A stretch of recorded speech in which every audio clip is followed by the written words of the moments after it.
Okay.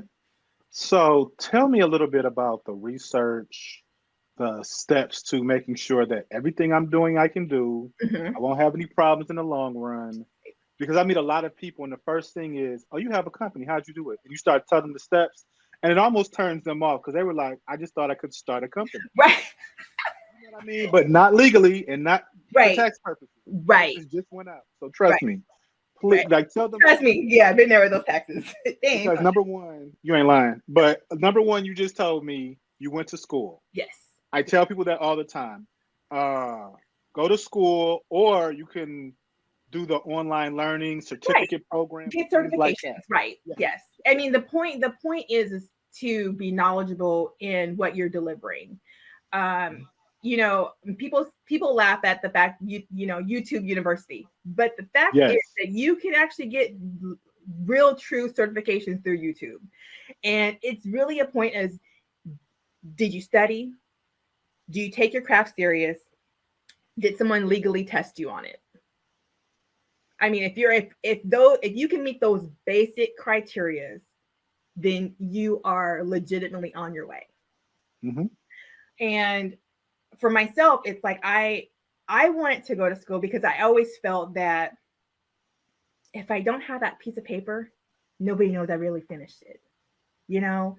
And as much as, and I know there are multimillionaires, billionaires out there that didn't go to college and all these things, but I personally feel that it's the documentation of your trail of your trials and your tribulations that you actually can start and finish a project. You know what I'm saying? So that that's my goals. That's how I see my steps of progression and success. Okay. So how much research did you do as far as, okay, is this out here?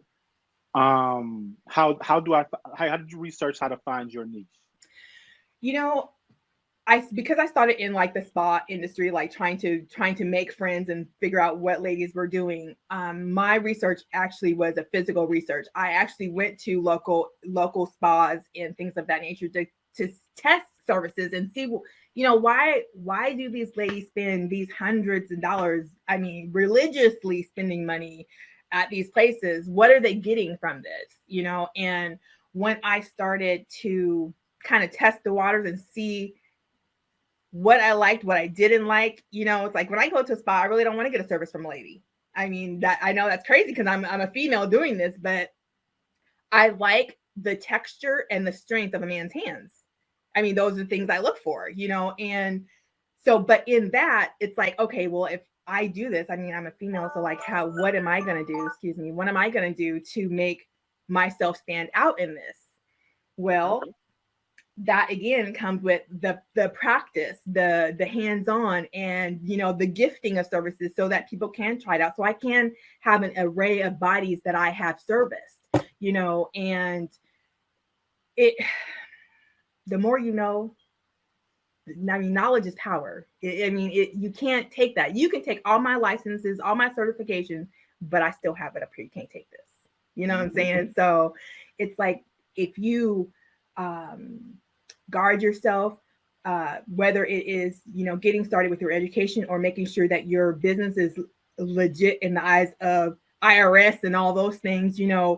Um, the more you treat yourself serious, you treat this business serious, it will treat you serious. That means you will get the clients, you will get the referrals.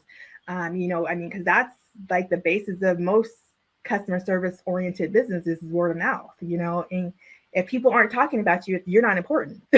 you know, let's say that your haters. Hey, I like them haters because they talking me up. So it's like you have to put yourself in a situation where you're going to win, no matter what. You're going to win. Okay. Tell me about a situation that didn't go in your favor, but you figured out how to overcome it from your business standpoint. It's so many because There's so one many of those. 20 just popped into my head. Okay. Okay. So literally, I know there's a lot like on everybody. Like I wish, Yeah. but it did help you in the long run, and now you know you'll never do that again. You know, what do I say? Let's see. I try to find something that's like meaty. I'll take this one. When I came to Chicago in 2017. Okay. I had visited here before, a few times, coming to network, do pop-ups and things of that nature. But I didn't realize that how tough Chicago would be to people that didn't grow up in the area. And it's not bashing, not saying anything negative, but they want you to know your stuff. They want you to be who you say you are, and so being the not so outgoing person I was, it was hard to recognize that the people that I had networked with before, now they're my competition because I live here. You know what I'm saying? So it's not like you can just say, hey, hey, I need you to help me network with this thing. It's like, nah, where your money at? Where your, it's like all these things that, I never thought about being in business. I just thought really it was just, okay, we're just going to go out and we're going to have fun, and not realizing that, if you are a person that is true about your business, you're going to be about business 24 hours a day, 7 days a week. It doesn't matter. And if you're not that way, you're going to get left behind. People are going to stop dealing with you because they don't want to carry anybody. Right. You got to be on your stuff. You know what I'm saying? So I had to learn how to be a real stickler when it came to my business, because I was so used to just giving stuff away, and giving all my services and didn't charge and all these things. And it hurt me. It hurt me in the long run because I wasn't making money, but I was helping other people make money. That's bad for business when at the end of the year, you still got to pay taxes on stuff that you ain't even made no money on. It's a wake-up call. And it taught me to be better at business and to really want to learn the craft of being a business person. The ins and outs, I mean, the how to set up your payroll, how to legally bill somebody for a prepaid service. It's like you can't just take people's money and then, if they don't show up, that's one thing. But if you don't show up, that's a whole nother thing. You didn't take somebody's money, and or dealing with unsatisfied clients, because we get those all the time, regardless of what industry you're in, whether it's, restaurant. I mean, you can be in a school and someone can not like what you provided for them, so you have to be willing to be moldable. Okay, so what you just said, do you have was there somebody who was your mentor, or do you have a tribe that might not be just one person? You can lean on this person for this, because that's what I don't have a specific mentor, right? But right. I have a tribe of people that I can call and ask different things to. Oh, definitely. I have a couple people that are here in Illinois, but most of my people are from back home, and I still religiously have my monthly calls with them to make sure that I'm on track for my 5-year goal.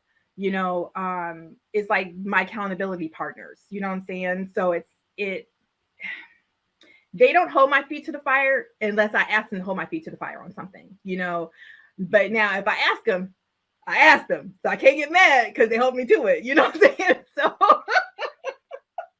but that's par for the course, is because they know that at the end of the day, when I get to that next 5 years, I want to have something to show for it, to show for my efforts. And I mean, but that's the nature of the beast. You have to learn how to have those connections with people. Now, regardless if they're in your industry or not, if they can push you to do better or remind you that you need to do certain things, those are people that you want in your corner, because they're going to help you get there. What is one lesson that you would tell yourself at the very beginning of your business that you know today? It's going to be hard. If it comes easy, you won't work for it. So if it's easy, you got to see what you're not doing right. I mean, because when you think about it, if everything just falls in your lap, you're not really working for it. So when things do become a challenge, you don't know how to deal with it. You give up. You're like, oh, this is too hard. But if you understand that it's going to be hard, you're going to be more apt to be prepared for the hardship. Yes. And willing to work through it. I mean, because trust me, every other month I'd be like, is this worth it? Whew.